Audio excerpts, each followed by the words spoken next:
अस्सलाम वालेकुम everyone, welcome back to my channel. So जहाँ छोड़ा था वहीं से स्टार्ट करते हैं। Tertiary structure of protein. तो ये 3 डायमेंशनल अरेंजमेंट ऑफ प्रोटीन होती है।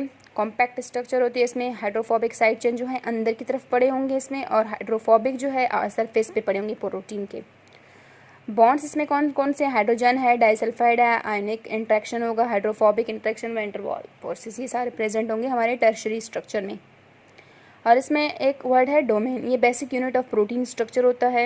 एंड फंक्शन, ये क्या करता है? रिप्रेजेंट करता है बेसिक यूनिट ऑफ प्रोटीन और उसके फंक्शन को।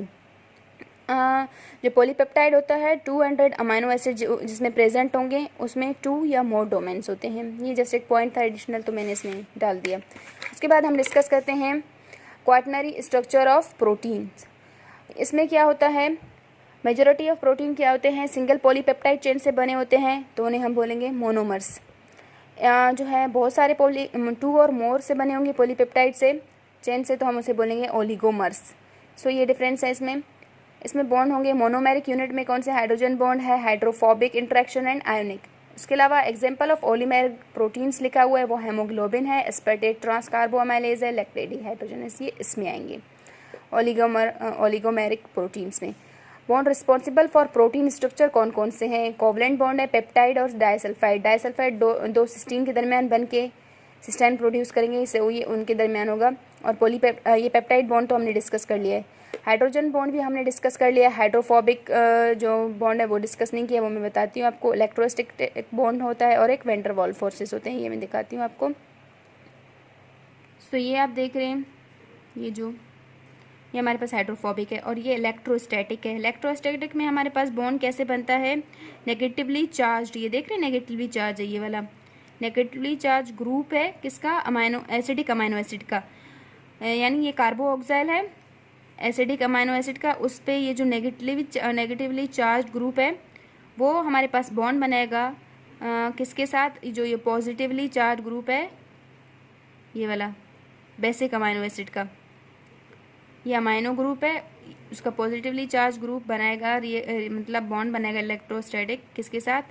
ये जो नेगेटिवली चार्ज होगा, ये एसिडिक अमाइनो एसिड है, ये बेसिक अमाइनो एसिड है। ये हमारे पास बॉन्ड बन गया इलेक्ट्रोस्टैटिक बॉन्ड। उसके अलावा वैन डर वाल्स फोर्सेस है, वो यहाँ नहीं दिखाया गया है। वो भी नॉन कोवलेंट एसोसिएशन रखता है इलेक्ट्रिकली न्यूट्रल मॉलिक्यूल्स के दरमियान। सो बस ये मोस्ट इंपॉर्टेंट इनमें से कौन कौन से हैं? हमारे पास नॉन कोवलेंट है, ठीक है, नॉन कोवलेंट और पेप्टाइड है, डाइसल्फाइड है, हाइड्रोजन बॉन्ड आपको याद रखना चाहिए। नॉन कोवलेंट हमारे पास जो है उनमें से कौन कौन से आएंगे? हमारे पास हाइड्रोजन बॉन्ड होगा, ये मोस्ट इम्पॉर्टेंट यही है। और यहाँ से पेप्टाइड, डाइसल्फाइड इतना नहीं जितना पेप्टाइड, बहुत ज़्यादा। ये कोवलेंट हो गए और नॉन कोवलेंट भी मैंने आपको बता दिया। अब इसके अलावा एग्जाम्पल ऑफ प्रोटीन स्ट्रक्चर, एक हमारे पास बुक में थोड़ा बताया गया है इंसुलिन के स्ट्रक्चर के बारे में। सो हम उसे डिस्कस करते हैं। इंसुलिन जो है 2 पॉलीपेप्टाइड्स प्रेजेंट होंगे इंसुलिन में, ठीक है, एक पॉलीपेप्टाइड दूसरा पॉलीपेप्टाइड। सो ये एक ए चेन कहलाएगा, दूसरा बी चेन कहलाएगा।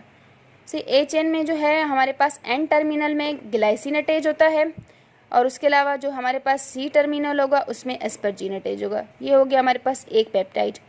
और दूसरा जो हमारे पास बी चेन होगा उसमें जो है एन टर्मिनल पे हमारे पास फिनाइल एलिनिन अटैच होगा, और दूसरा जो सी टर्मिनल पे होगा वो कौन सा अटैच होगा? वो एलिनिन अटैच होगा। तो ये हमारे पास क्या हो गया? इसका स्ट्रक्चर बन गया। ये 2 पॉलीपेप्टाइड चेन्स हो गए हैं इसमें। तो ये सेंसाइज होगा as a single polypeptide proinsulin, proinsulin, फिर प्रोटीओलाइटिक प्रोसेस से प्रो इंसुलिन, फिर इंसुलिन हमारे पास बन जाएगा। ये प्रोसेस है, ये जस्ट ऐसे लिखा हुआ था तो मैंने सोचा आपको बता दूँ। उसके अलावा प्रॉपर्टीज़ ऑफ प्रोटीन क्या है?